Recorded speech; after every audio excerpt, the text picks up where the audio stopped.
Si votre entreprise fait plus de 100 millions de chiffre d'affaires de façon annuelle, dites-vous que vous perdez beaucoup d'argent sur le plan des impôts. Si votre comptable ne vous a pas donné de stratégie pour pouvoir minimiser ses coûts, dites-vous qu'il vous fait perdre de l'argent. Parce qu'il faut savoir qu'il existe sur le marché et au niveau des entreprises des mécanismes simples, pratiques et légaux qui vous permettent d'économiser plus de 80% en termes d'impôts sur le revenu ou bien 80% en termes d'impôts sur les entreprises. Lorsque vous avez compris ceci et vous êtes intéressé pour comprendre comment ça marche, je vous donne rendez-vous à la suite de la vidéo. Vous comprenez étape par étape comment vous pouvez de façon stratégique, de façon autonome et de façon légale épargner beaucoup d'argent en termes d'impôts. Quand je dis ceci, restez connectés pour la suite de la vidéo.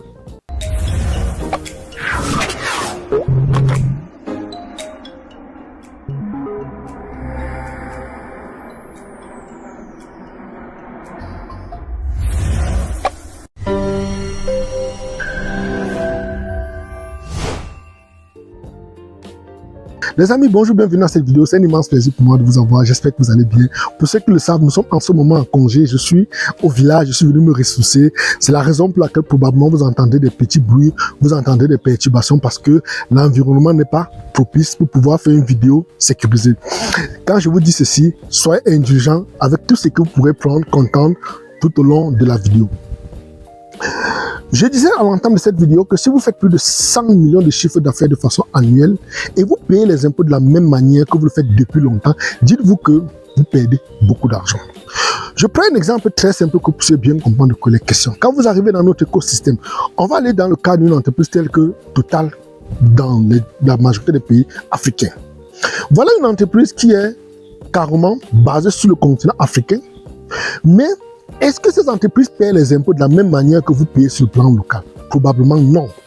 Parce que ces entreprises, lorsqu'elles arrivent dans notre écosystème, elles viennent avec une couverture juridique et une stratégie très simple.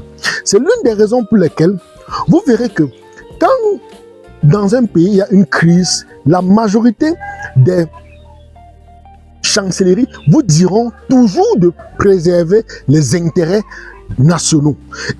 Ces chancelleries feront des messages pour dire de ne pas toucher aux entreprises occidentales basées sur notre écosystème. On doit se poser la question, mais à quel moment ces entreprises, bien qu'elles soient chez nous, appartiennent toujours à une chancellerie ou bien aux États occidentaux? C'est tout simplement parce qu'ils utilisent un mécanisme juridique pratique et très simple que malheureusement nous ne mettons pas en place.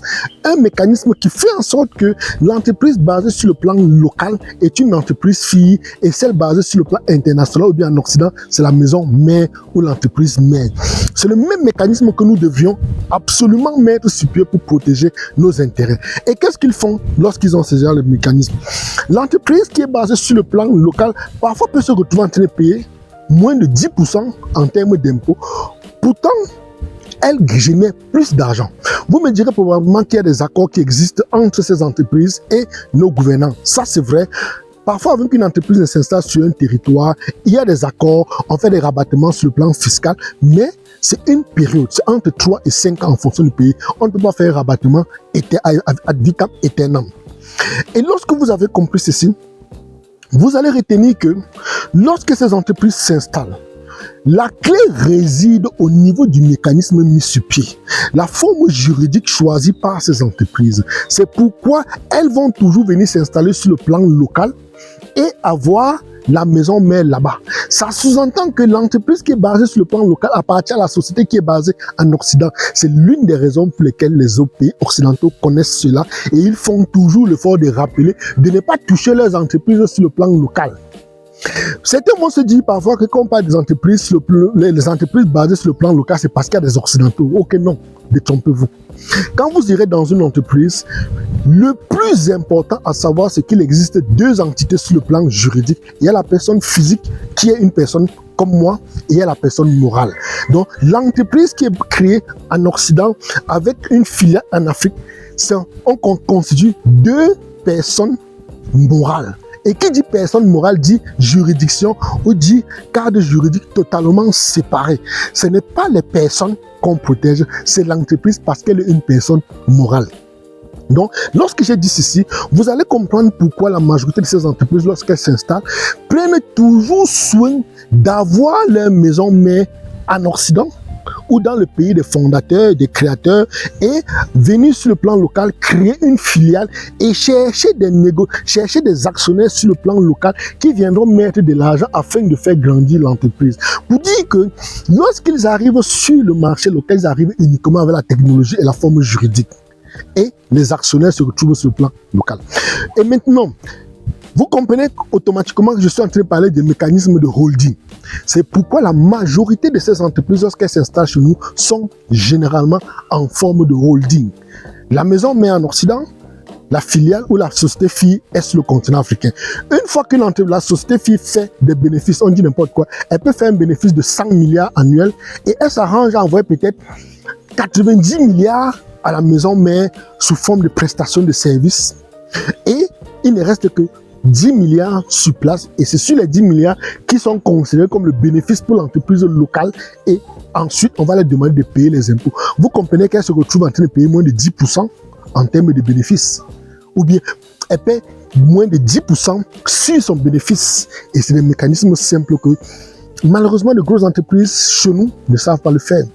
On a des gens qui font des chiffres d'affaires de plus de 100 milliards, mais continuent à souffrir en matière d'impôts. C'est pourquoi je vous dirais simplement, les amis, pensez à l'optimisation fiscale, pensez à mettre sur pied des mécanismes qui fonctionnent en forme de holding.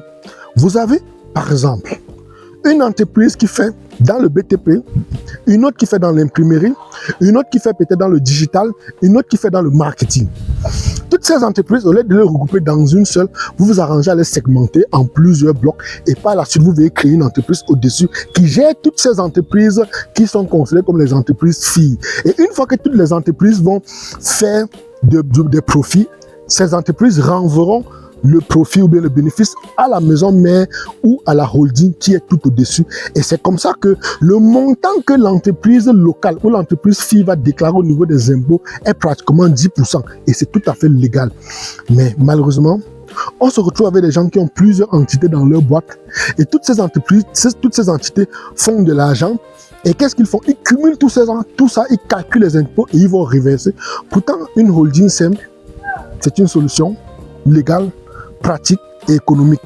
Mais malheureusement, nous ignorons que ces mécanismes existent et des mécanismes qui sont mis en place pour que les entreprises puissent bénéficier, ne pas souffrir d'un excès en termes d'impôts.